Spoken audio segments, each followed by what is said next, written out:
Metropolitan Police have killed yet another member of the public this week after an alleged pursuit in South London. A statement from the Metropolitan Police said that at 9:51 p.m. on Monday, specialist firearms officers were in pursuit of a suspect vehicle in the Lambeth area. The vehicle was stopped following tactical contact in Kirkstall Gardens, Streatham Hill. A police firearm was discharged. An occupant of the suspect vehicle, a man believed to be aged in his 20s, sustained a gunshot injury. London Ambulance Service and London's Air Ambulance were requested. Officers administered first aid prior to their arrival, and the man was taken to hospital, where he died at 12:16 a.m. Now, this is still a developing story as it only happened last night, so details are pretty scarce, although before I recorded this video, news came as to the identity of the man. Now, for clarification of how I make these reports, I will read out what I originally wrote for the report before the new information came out.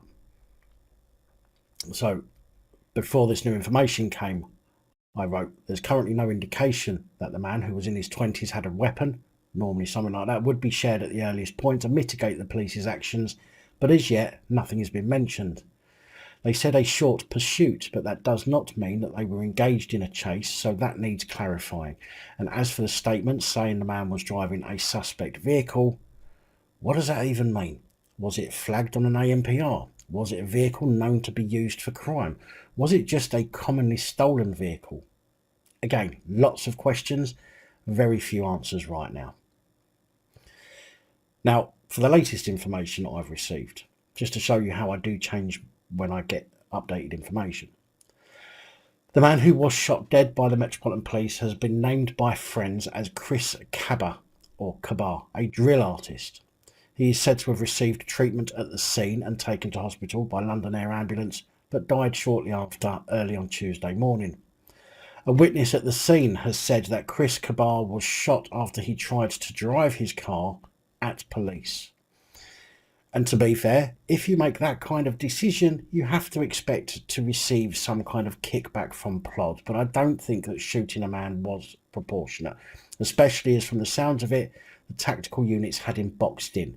In fact, a witness says there were 3 police cars boxing him in, and they could easily have jumped out of the way, unless of course they were standing directly in front or behind the suspect car, in which case they pretty much deserve to have their feet run over for putting themselves in such a stupid position.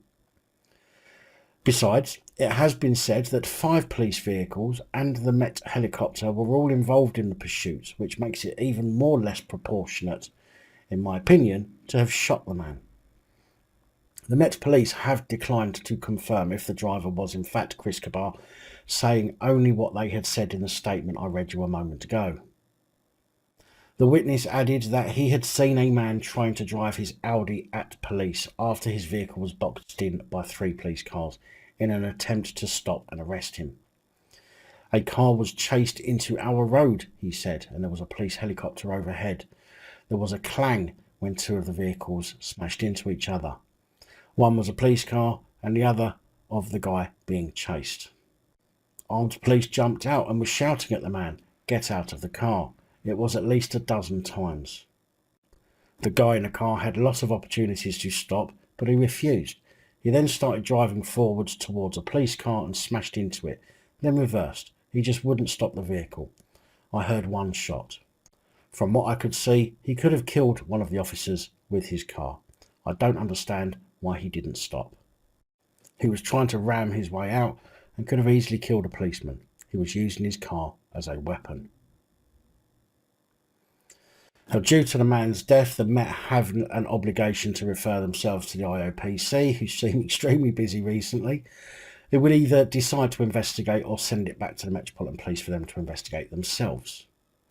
Rachel Cook, who lives in nearby Kirkstall Road, said it was a very quiet residential street and that people were very shook up about it.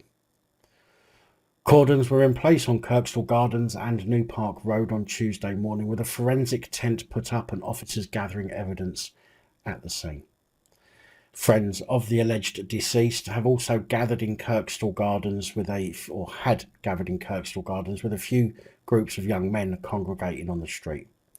The charity Inquest said on their Twitter page that they were seeking to make contact with the family of the man. Information into the specifics of the incident are still being collated, and I will let you know more when I hear it.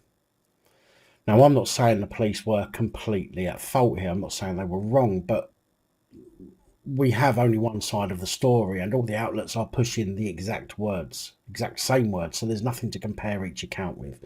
But I do think that with 5 police cars and a helicopter, with 3 police cars having boxed the guy in, there should have been an opportunity for other methods of restraint rather than shooting him. That's my opinion so far, based on the information that's available. Of course, that's open to change as new information comes out.